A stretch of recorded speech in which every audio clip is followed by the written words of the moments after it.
Hello, welcome to the Mark Janard Show, the cybersecurity show. So online piracy is making a huge comeback. In this video, I'm going to break down what online piracy is, the pros and cons of it, right, and real world applications of it. So before I do that though, hit that subscribe button and the like button. Let me know it's real, right?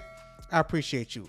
Online piracy, right, is also known as digital piracy or internet piracy, is an basically illegal downloading, copying, or distribution of copyrighted material via the internet without the permission of the copyright owner. So movies, music, TV shows, software, books, and games are all fair play. There's downloading forms of piracy, that is unauthorized copies of copyrighted works from file sharing networks or torrent sites. There's the uploading or distributing copyrighted content, right? So others can access it illegally. Using illicit streaming services or IPTV devices to watch pirated movies, TV shows, or live sports, copying or selling bootlegged digital products, sometimes even before the official release, the barbershop, right? Now, there is, economic and legal impact. We'll get to that a little bit later. So online piracy, essentially, it causes significant financial losses to creative industries, whether it's gaming, music, publishing, film, pay TV companies and governments. Basically, billions of dollars are typically lost annually. It's a violation of copyrighted law and can result in steep fines or imprisonment. Courts have consistently ruled that, unauthorized downloading and sharing of copyrighted material is illegal. Now, one of the things here is the risks to consumers. So we kind of understand, people can get things at a cheaper price or for free. That's one of the things that's causing this, right? But there are risks to consumers, like the exposure to malware, viruses, and cybersecurity threats, as pirated content sometimes, often spread malicious software. There's increase in risk of identity theft and financial loss. All these things we're going to break down a little bit more later. Pirated software cannot be updated, right? Making devices more vulnerable to attacks, right? People want things at a lower discount or for free, right? That's one of the motivations for piracy: financial hardship or the unwillingness to pay for content. Now, the perception that companies are already wealthy or a belief in free access to information is another, motivation for piracy. There's a desire for early access or convenience, especially when, legal streaming services fragment content or raise prices. Enforcement and crackdown. So authorities, basically conduct large-scale operations to dismantle piracy networks, seize servers, and arrest perpetrators, right? Legal actions, that target both large-scale criminal operations and individual file sharers. Now, that is piracy. Now let's get into the pros and cons of it, right? The pros are there's increased accessibility and affordability. So piracy allows users, especially those in developing regions or with limited means, to access content or software they otherwise couldn't afford. They're in third world countries, right? So there's also convenience and content aggregation. So unlike fragmented streaming services, piracy often offers all content in one place, making it more convenient for users who are frustrated by multiple subscriptions and exclusive content deals. There's a privacy aspect of it. So, piracy can also offer greater privacy, as users aren't required to share personal information or be tracked by streaming platforms, which may collect and monetize that user data. There's exposure for lesser known content, so piracy can increase the visibility of independent or lesser known works, potentially leading to legitimate sales in the future. For students and professionals, pirated software can provide access to learning tools that might otherwise be unaffordable, supporting education and skill building. The prevalence of piracy has historically pushed content providers to improve their offerings, leading to more user-friendly models like affordable subscriptions and freemium services, right? Freemium services. Now, there are cons of piracy as well. It's not pros, there are some cons too. There's financial harm to creators and industry. That is one where I probably, I'm siding with this, right?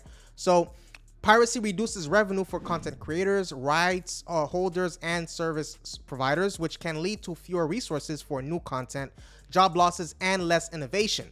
So, there are security risks, right? And we talked about it a little bit in the beginning, but let's expand on that. So pirated content, in regards to malware and viruses, and the websites or peer-to-peer networks distributing it are often used as vehicles for malware, including viruses, trojans, ransomware, and spyware. So these malicious programs can infect your device, steal sensitive information, or even allow hackers to take control of your system.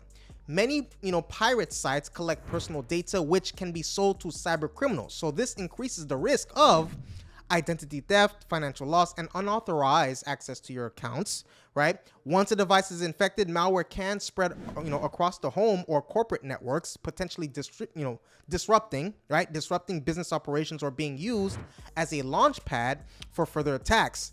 So users, of pirated content are at higher risk of falling victim to various scams, including you have credit card theft, right? Or fraud or phishing. Payment methods on pirate sites are often unsafe and financial information can be stolen or misused.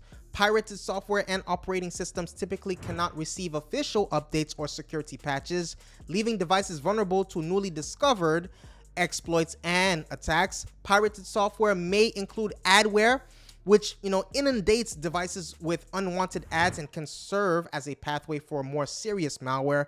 Some malware delivered through pirated content can lock users out of their devices or data until a ransom is paid with no guarantee of recovery.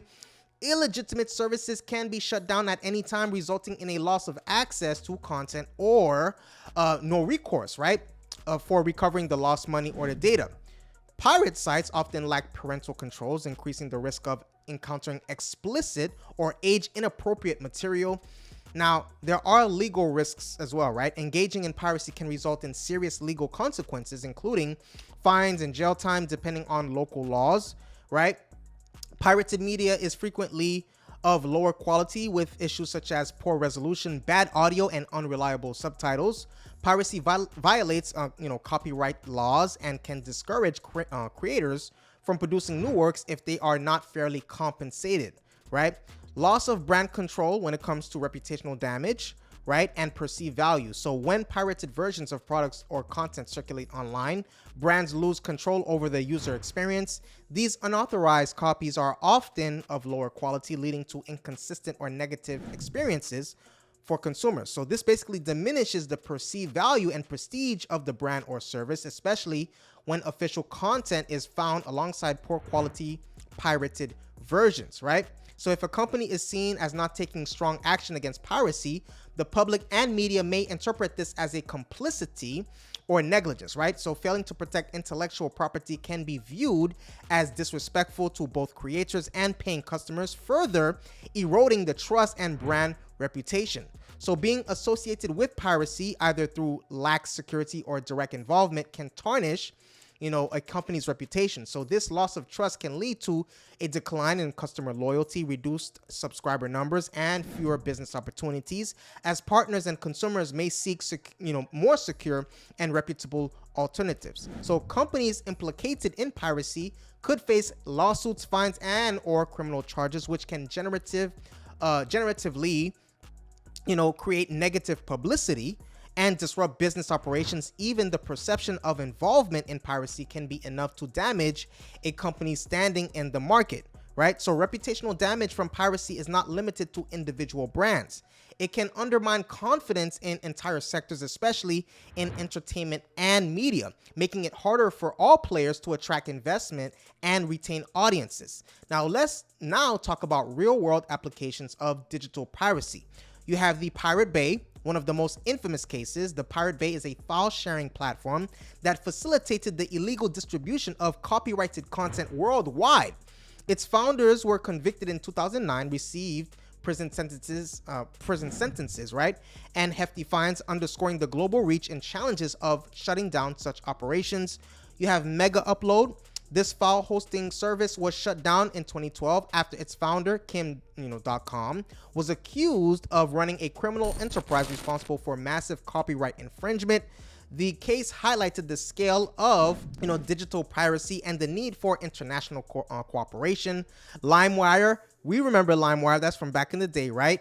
That was a peer-to-peer file sharing client. LimeWire enabled users to illegally share copyrighted music. It was ordered to be shut down in 2010 after a federal court found it liable for copyright infringement, marking a significant victory for the music industry. Napster was another one. One of the earliest and most famous digital piracy cases. Napster was a pioneering peer-to-peer music sharing service. It was shut down after lawsuits from the music industry, setting a precedent for future enforcement actions. The US Navy versus the Bit Management software. In a notable software piracy case, Bit Management sued the US Navy, alleging unauthorized installation of its software on hundreds of thousands of computers, far exceeding the license amount. The case illustrates that even large organizations can be implicated in piracy disputes. Bootleg DVDs and CDs. So globally, factories produce billions of counterfeit discs annually, right? With black market sales of pirated movies and music being highly profitable. In some countries, such as China, up to 90% of music CDs and movie DVDs sold are bootleg copies. Think about that. We have wares groups. Highly organized groups compete to be the first to release pirated versions of movies, sometimes even before their theatrical release. These groups distribute content through online networks, contributing to the rapid spread of pirated media. There's software counterfeiting and keygins. Counterfeit software is sold online or preloaded on devices, often with fake packaging and license codes. Hackers also use key generators, that's the keygens, and cracks to bypass software licensing, distributing pirated software through wares sites like the BitTorrent and Telegram. So that is what I have for you today. Please take a moment right now to hit that subscribe button and the like button. If you want more videos like this and you appreciate this content, please let me know that by hitting that subscribe button and the like button. I appreciate you. If you should stay safe and see you on the next video.